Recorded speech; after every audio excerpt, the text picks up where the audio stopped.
Welcome to Loan with Jen, another episode, whether you're tuning in on podcast or listening to us on YouTube.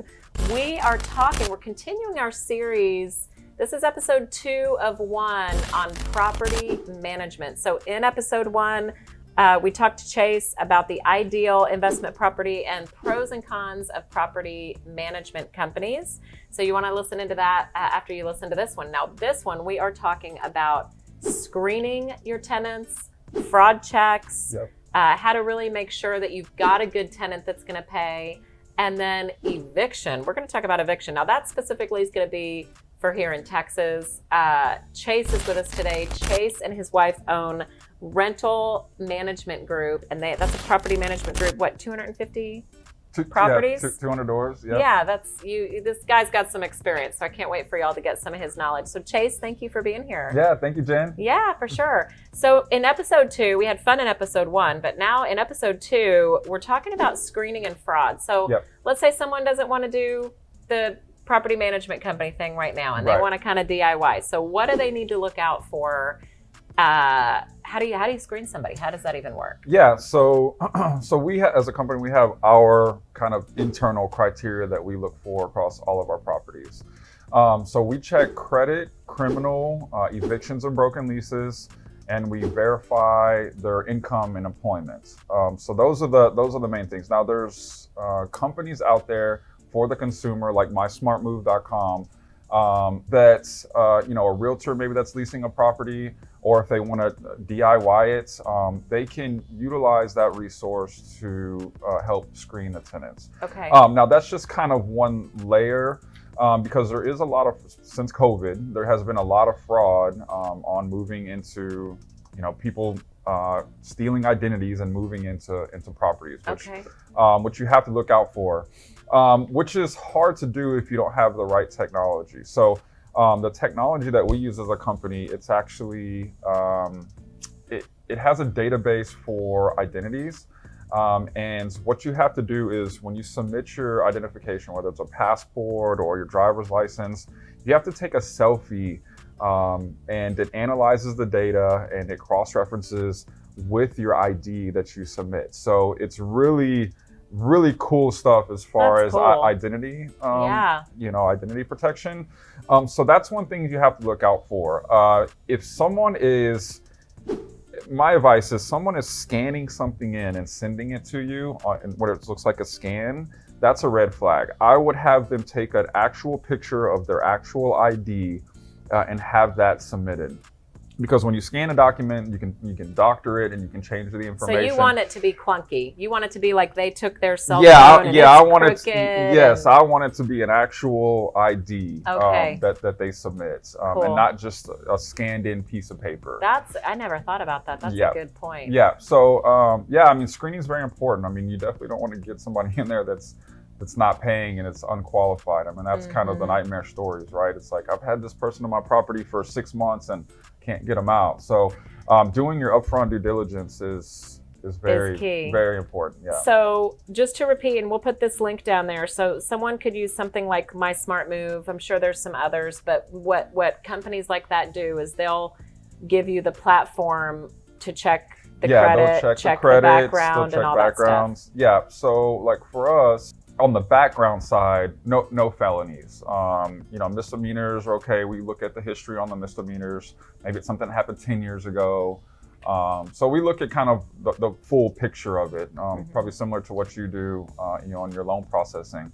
But you really have to look at, everything. Like we said, the credit check, the income is very important. A lot of people will doctor documents on their income. Wow. So they're saying, hey, I've worked here for 3 years. I've made this amount of money. I mean, it's real easy these days with, all the Photoshops and everything to doctor. So totally easy. So with our technology that we use for our screening, it's through Plaid, and they can actually hook their bank account, and it goes into our back-end screening, and we can see exactly how much they're making, how much they paid out in rents, that type of thing. So it's another kind of screening check to make sure that they're making the right income, they paid what they're saying they're paid on their previous rental. That's kind of some red flags too. It's like, maybe they're at we'll say $1,000 apartment, and now they're applying for a $2,500 rental property, and Yeah, it's that's a red flag. just them as an individual. So you have to kind of look for these, kind of red flaggy things. I have a question actually. What's the scam? Like, what's the heart of, like, like we were talking about the scanned documents, if there's these falsification. Right. The falsification is that they get into the property and they don't pay and they're living for free. Is that what that is? Is that the scam? Yeah, I mean, that's the scam. Okay. I mean, they get in, usually they'll pay the deposit, they'll kind of do all the first month's rent, deposit, everything looks legit. But month 2, no payment, month 3, no payments. And then the crazy part is you're trying to evict someone that's not them. So like you're evicting someone that they stole their identity.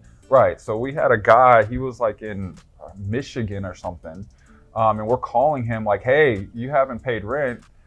He's like, that's not me. You're evicting me. That's not really in the property. You're evicting me. That's not me. That's not in the property. Oh my God, so what a nightmare. Yeah. So well, let's talk about eviction. So hopefully you've done the screening. Nothing is 100% perfect. I mean, things fall through the cracks, and like you said, things can get doctored up. And let's say it all checked out. A couple months go by and you don't pay rent. Like, we're talking about Texas. This is not legal advice. Chase and I are not attorneys. We're not giving legal advice. So you got to check with your real estate attorney. But like, how do you evict someone? Well, that's a good question. If it's them, and that's one of the benefits of hiring a property manager. Let us be the bad guy. Let us enforce the lease, and kind of have your back. Nice people don't make the best landlords, because they'll give you every excuse. I'll pay and next it's not month. Right, and it's not that we're not sympathetic to people's stuff. We have some programs in place. If they can't pay rent, then we can help them out. Mm-hmm. But I mean, you get these people that intentionally go into a property that don't intend to pay. And that's wrong, because the owners have mortgages, they have expenses. This is it's a business. Yeah, it's a business. So I mean, for us, I know we're really straight by the book, black and white by the lease. If you don't pay by the 3rd, then your rent's late, and at that point we start the eviction process. So we go through the courts, and we go through the process. And a lot of times questions we ask, well, Chase, how much does an eviction cost? And that can, in Texas, it can range. How many people are on the lease, what jurisdiction they're in. So the cost can vary, but usually you're looking at anywhere from $500 to $1,500, just depending on how far they take the process as well, because they can appeal the eviction process. So you have to keep going through the process. So, and it can take anywhere from 20 to, I mean, we've seen evictions go on for 3 or 4 months. Wow. So it can, depending on, I mean, there's the factors I mentioned. Some people know how to work the system too. So they're just buying time. So you can essentially, again, we're talking about in Texas, you cannot pay rent or be late just once, and they can start. You start the letters anyway to scare them. Start the eviction process. Mm-hmm. So doesn't it? I mean, aren't there protections in place to where it keeps people from? Well, they know how to work the system. Like you said. It's state to state. I mean, Texas, I would say, is a little bit more neutral, maybe even towards kind of owner investor friendly. Mm-hmm. Some states, the renters are protected a little bit more. So it really just kind of varies state to state. Depends on the state. But you want to make sure. I mean, it's an investment for you. So vacancy and not collecting income, it will kill your return, right? When you're looking at it a long-term investment. So this is why it's so important to screen properly up front, or have a professional, screen for you, because you don't want to go through this. Yeah. Yeah, it's scary. Have you? I mean, as a percentage, even though, and y'all go through all the screening and nothing is perfect, right? Have you had to evict very many people? Luckily, knock on wood, the people that we screen, no. I think we've had one this year total in the whole year that we've screened. Now, a lot of times we get owners, hey, I'm having this issue with this, with this resident. Can you take over? So we'll take over and we'll do the eviction for something process. That you're coming in and saving the day. You're the 911. Right. Yeah. Or sometimes we do get realtors. They just put a body in there. It's like, hey, here's management referral for you guys. And we take it over, and then come to find out it wasn't a good job on the screening process, and then we have to, start the eviction right away. Yeah. So yeah, I mean, as far as our screening, we're really good. I think that's where the experience comes in. You know, Leslie's been doing this for almost 20 years. So she's really good at looking at kind of the full picture on the screening and saying, okay, red flag, red flag.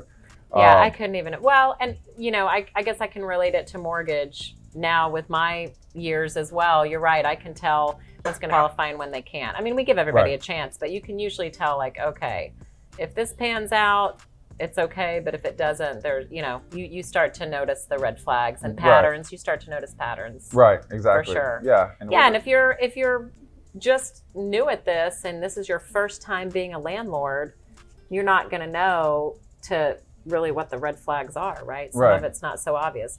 So we talked about screening, we talked about fraud, and we talked about eviction. So ready to go out and be a landlord and use a property management company. Right. We are going to put Chase's information if you live in the Houston area and you want to talk to him about property management. We'll put his contact info down there.